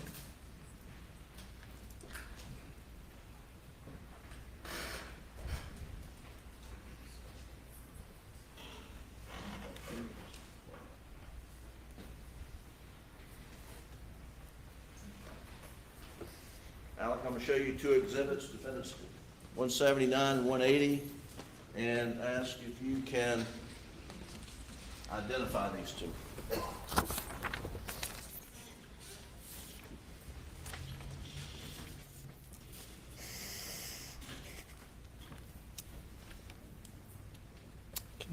I can. And what are they?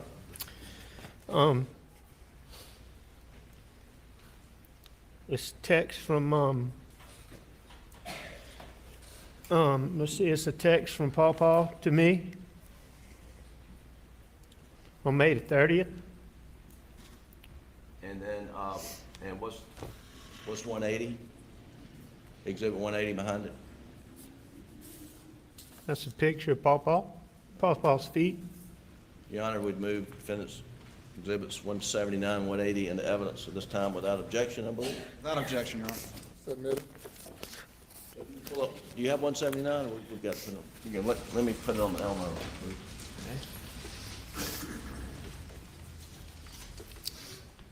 Alec, do these, this text message refer to Paul's feet swelling? They do.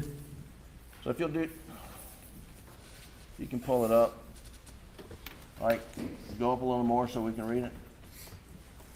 And it says, from Paul, and that phone number, is that your phone number? That is, it's my phone number, 1227. My feet swole up. It has something to do with my blood pressure. Get me an appointment as soon as it's convenient. And what's the date of this? May the 30th. 2021, right? Yes, sir. And if, Doug, if you'll show the picture, I believe this is a blow-up of the picture that's in this exhibit 180. Can you pull out? Is that a picture of, that Paul had sent you of his feet swelling up? It is. Is this what y'all discussed, you know, when you're eating dinner? Yes, Okay. along with many other times. You'd also, you were asked questions about your dad's condition and whether he was terminal or not. Do you remember that? I do remember questions about him. Okay, and, gosh, Doug, I think it's, the extended timeline, is it states 5:30, is that the right number? States 520, Counsel. States 5:20, if you'll pull it up, please. It's already in the evidence. And if you'll go to page 14. And if you'll blow up the entry at 142.54 at the bottom of the page. Alex, is this a text that you and we'll, do you recall this is the text that you and other family members received about your father's condition? Yes, sir. Okay, and it says, Daddy was just seen by the pulmonologist in Savannah. His opinion is dramatically different from the other doctors. He thinks Daddy has pneumonia and needs to be hospitalized to be treated for pneumonia. He thinks there could be an obstruction, but is more confident that it then it is all or mostly pneumonia. Daddy is being admitted to Kennels St. Joseph Hospital now. He will have a study done to see whether or not there is an obstruction, and his treatment will be tailored accordingly. Right now, his pulmonologist does not. Go to the next page.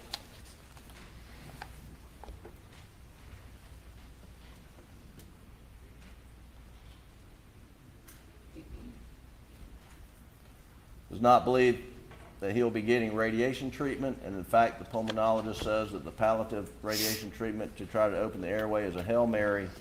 In his opinion, would most likely not work. Then it goes on to say, if he is right, and this is pneumonia, is much more treatable and can certainly give the immunotherapy a chance to work. Is that what you're referring to? That's the text I was talking about that came when talking to Jeannie Seconder. Okay. And the,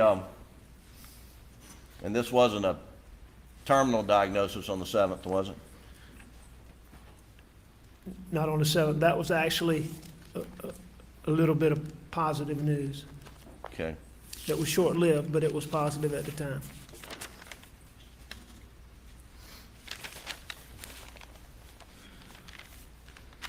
You can take that down for now, Doug.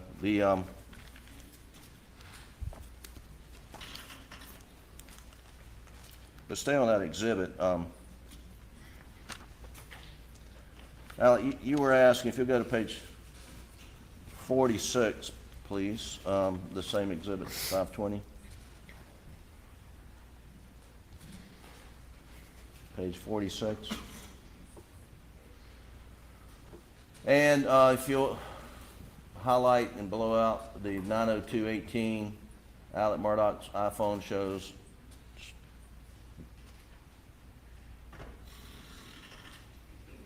Now, Alec, do you remember being asked about these steps, 283 steps traveled during this period of time?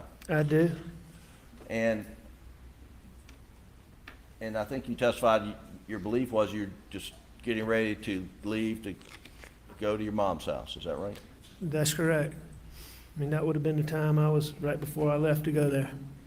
And you were, looks like you had made some phone calls during this period of time, correct?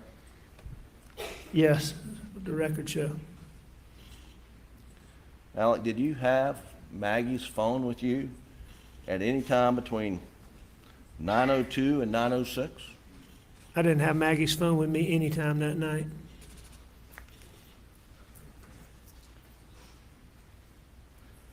And Doug, if you'll go to page 45, please.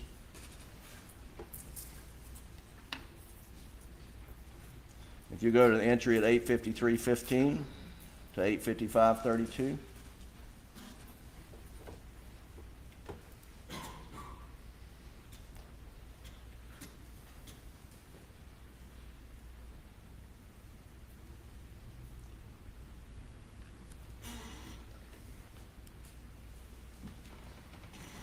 What am I missing?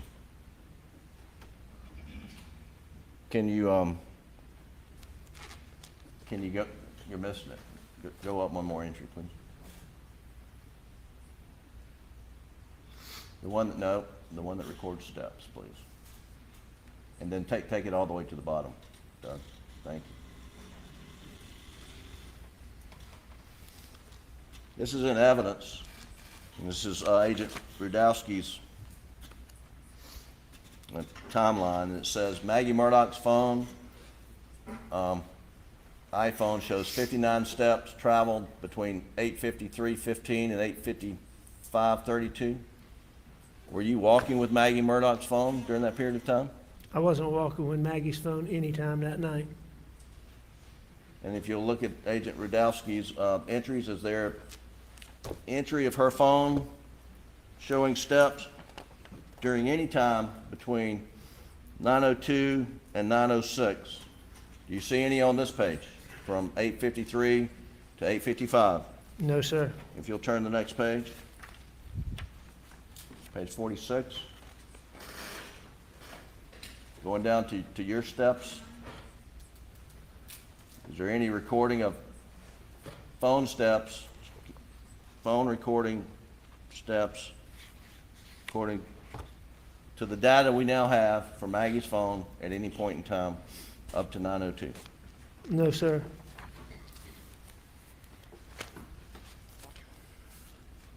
And had you repeatedly asked SLED to get the data from the OnStar, from the cell phones, to evaluate whether your phone and Maggie's phone were ever moving at the same time? You made that multiple requests. I repeatedly asked David Owens about that information.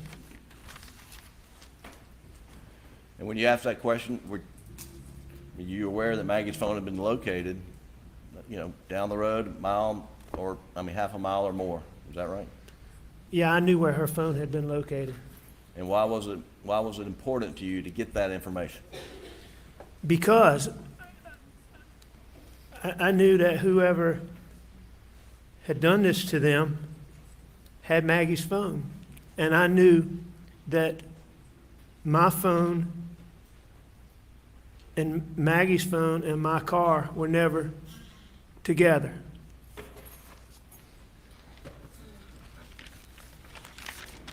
At any point in time. Sure. Now, you have given inaccurate times in many statements to law enforcement in this case, have you not? I did. And we reviewed some of those in your direct examination. One was Paul getting to Moselle around 5 p.m. Do you remember that? I do. Were you lying to Agent Owens or anybody when you said Paul got there at 5 p.m.? No, I wasn't lying to him. I thought that at the time. And when you, Most of the times or a lot of the times when I gave times, I qualified them and say, but, you can look at this. I pointed them to my office, to the call log, to the key card like we talked about, or my phone, or my OnStar. and when you told the agents that you thought you got to the office 8:30, 9 o'clock on that morning of June 7th, well, you were wrong, right? I was wrong. Were you lying? No, I wasn't lying. And when Deputy Green drove up and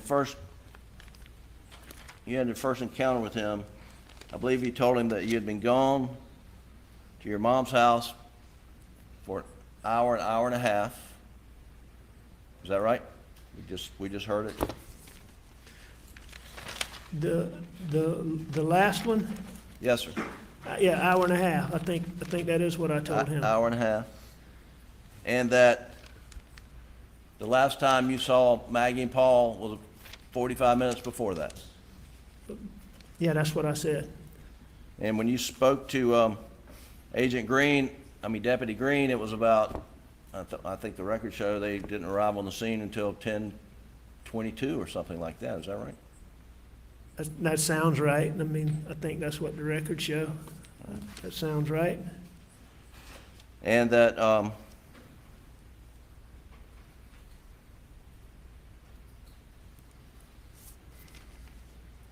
were you lying to Deputy Green when you told him what time, how long you thought you'd been at your mother's and the last time you saw Maggie and Paul? No, sir, I wasn't lying to him. Were you trying to mislead him in any way? No, sir, not when Mr. Green got there.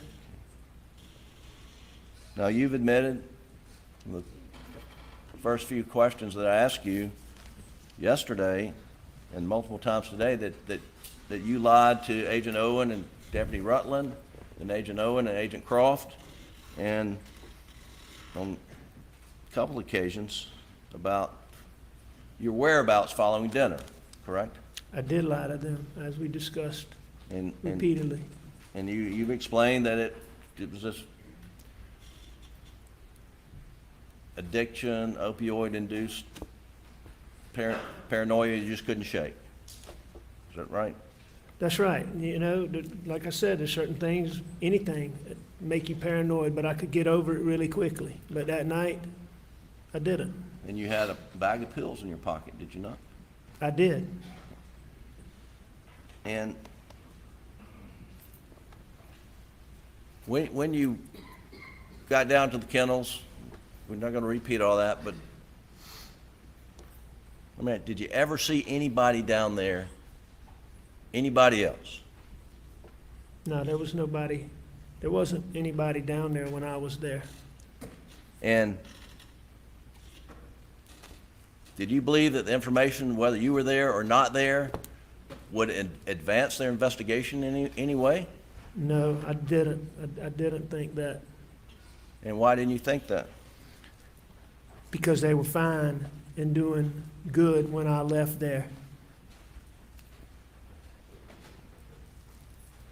Did, on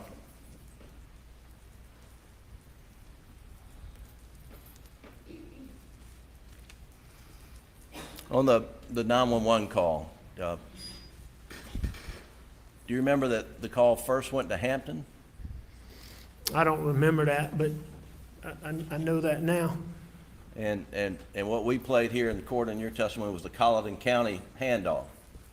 Do you recall that? I do recall that. I think at some point, the part in Hampton might have gotten played too, didn't it? But I know the main part was the Colleton Right. part, but it was like a minute into the call.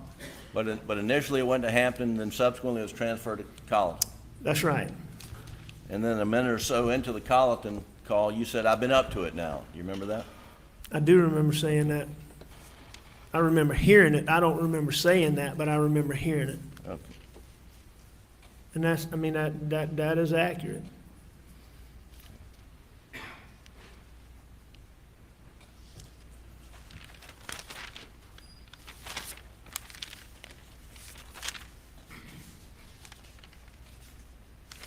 And by up to it, at that point, I had gone all the way up to them at that point. When I first got out, I was close, but I wasn't right at them, I don't think.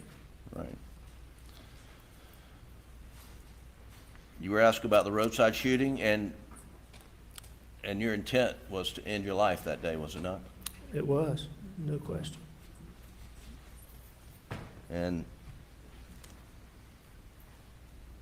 And you were shot but not killed, and then you made up a lie to law enforcement about what happened, right? That's correct. Were you trying to protect Curtis Eddie Smith by doing that? Was I trying to protect Curtis Eddie Smith? Yes. I mean, I don't know exactly. It all had to come together so quick. I don't know that I was trying to protect Curtis Eddie Smith. Okay. I may have been, but it was just, you know, I wasn't supposed to be there. And then I was. When you say I wasn't supposed to be there, what do you mean by that? I intended for him to, I mean, I intended to be gone. I intended for him to shoot me, and I intended to be gone. And the one thing, my main concern at that point was that I did not want Buster knowing that I had tried to do that. Okay. That was my motivation in telling that story. I see. Did you eventually voluntarily convey to Agent Kelly and others that that was a fabrication? I did. After, I don't know, a few days in detox, when I finally got over those initial, just where I could function, I think I told you first, then I think I told Buster, then I think I told Randy and John, and y'all arranged either the next day or 2 days later to come, and we called Ryan Kelly.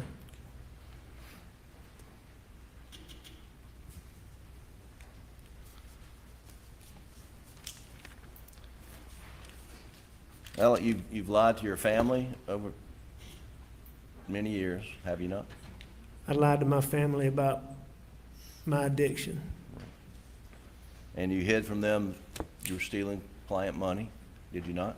Oh, I never, they didn't know anything about that. And you've lied to your law partners about financial dealings and perhaps your addiction? Yes,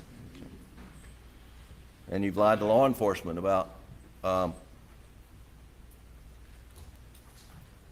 not going down to the kennels after dinner, but eating dinner and taking a nap. Did you not? I did.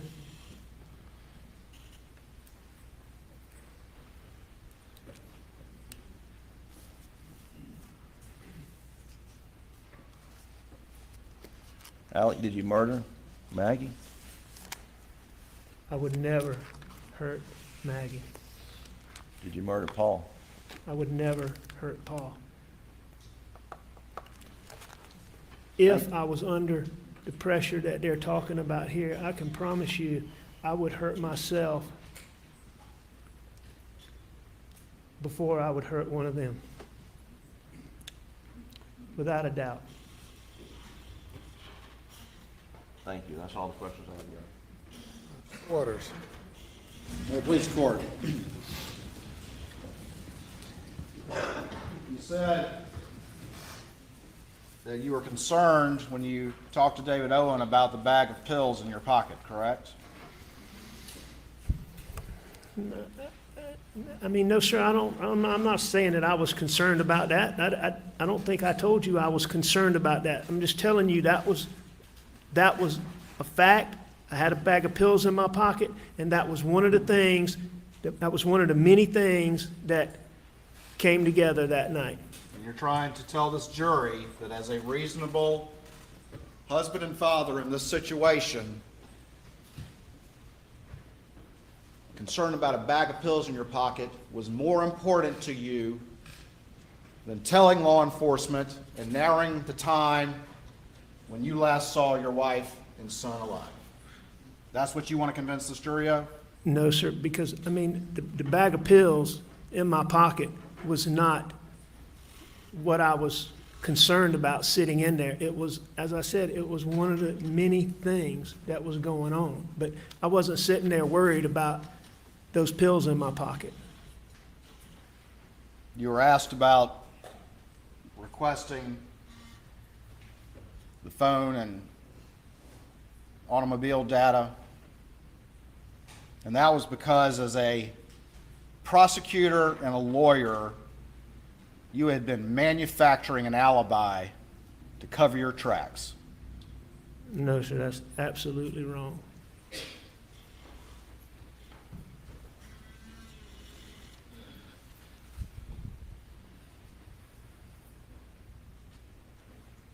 You admit you were wrong about a lot of things in what you told law enforcement about June 7th, correct? I was wrong about things.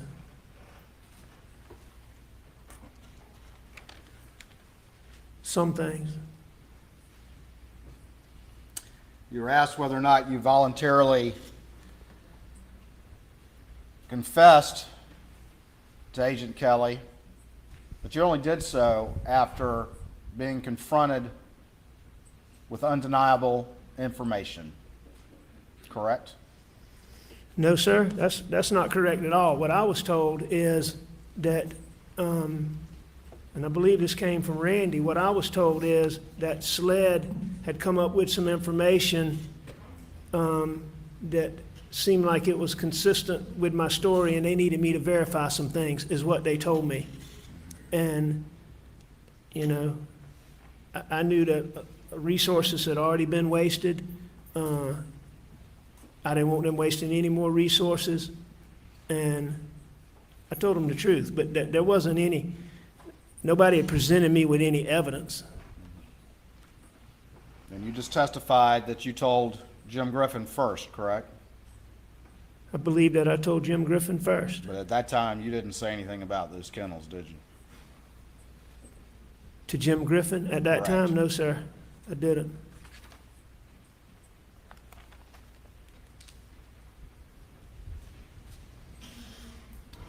When you testified on direct yesterday, and you were asked about leaving the kennels with your new story in light of the evidence that's been presented in this trial. Your words were, "I got out of there," correct? I believe that's what I said, yes, sir. And you also said during your testimony on cross-examination that you hurt the ones you love the most, didn't you? I did say that. Thank you. Nothing further. In saying that, Mr. Waters, I just want to explain that answer. And he just asked me a question about what I said, and I was going to explain why I said it. All right. As I told you earlier, you're implying to this jury and to me that was me talking about hurting Maggie and Paul. And that's not what that was. What that was is me saying, I know I hurt my brother, my partners, my clients, many of whom I told you I loved, all of whom I cared for. And that's what that was when I'm talking about how my misdeeds, how I hurt the people worst were the ones I loved the most. I just asked you what you said, correct, Mr. Murdaugh? You did ask me what I said, but in asking me that, you're putting an implication on there that I am explaining. I just asked you what you said. Okay, yes, sir. Thank you. Nothing further. Step down.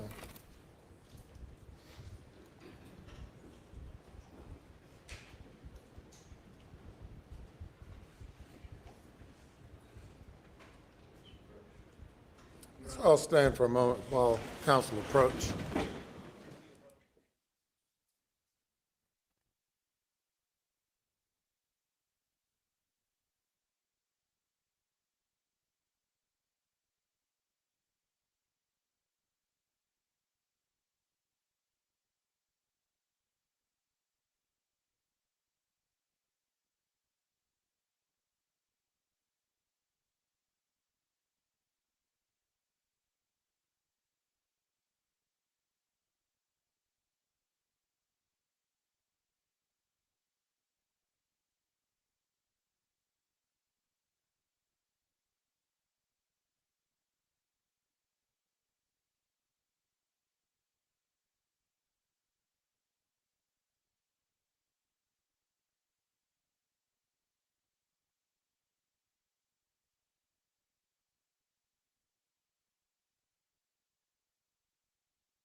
Be seated, please.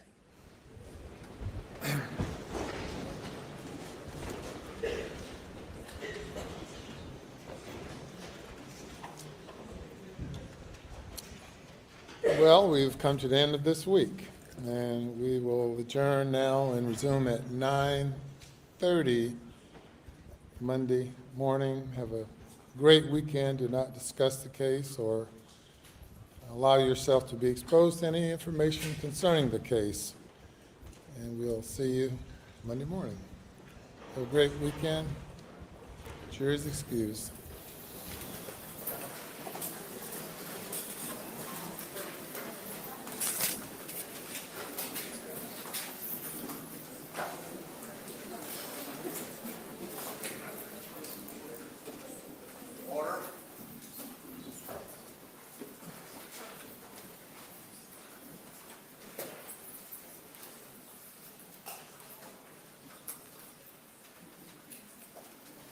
Everyone be seated, please.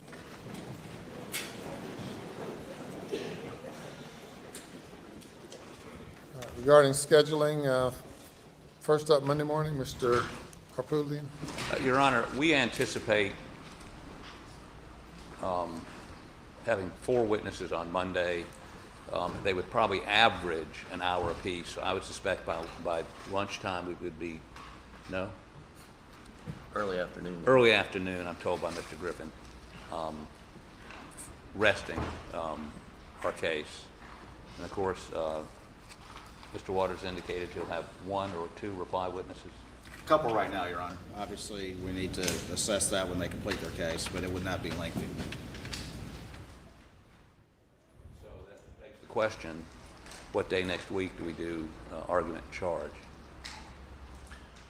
Well, it's all unpredictable. As we can see from today, it's pretty unpredictable. I'm guessing, I'd hope Tuesday. I don't think that's going to be, if they have any reply witnesses. Wednesday would be more of a target, I'm just saying a target date that we can begin thinking about in terms of argument and charge. To that end, are you going to set a time limit on arguments, or are you going to just let us do whatever we want? I do not set time limits on argument. With that in mind, Mr. Griffin and I mean, they get 2 arguments. We perhaps would like to split our final argument, which would, we think, with 4 weeks of testimony in there, it's going to be difficult for one person to digest all of that. There's no problem with that, is there? Your Honor, I would object to that. I think Your Honor's rules and general practices consistent with one counsel handling argument. Your Honor, I've seen it done both ways, and 4 weeks of testimony, I think it's very difficult for one person, and we only get one argument. I've never done it, and I'm not inclined to do it. I'll look it over and consider it, but I'm not inclined to allow the defense to split closing arguments. We would agree to a 2-hour limit. Does that maybe incentivize to look at this? We'll look at it. I'm not inclined to do it. It's unprecedented, as far as I know, in the state of South Carolina. Except perhaps where you've been able to convince someone to the contrary. I've actually objected to it when I was on his side of the courtroom. Well, we have some days to think about that. Regarding closing arguments, I think we've emailed you all a few days ago concerning any requested charge or charges that you might have. Yes, sir. We'll get those to you this weekend, if that's acceptable. We'll try to do that, Your Honor, but we're preparing witnesses. How about Monday night? That's fine. Okay. Anything else before we adjourn? Nothing from the state, Your Honor. Nothing from the defense, Your Honor. Okay, 4:49. We are adjourning for the weekend.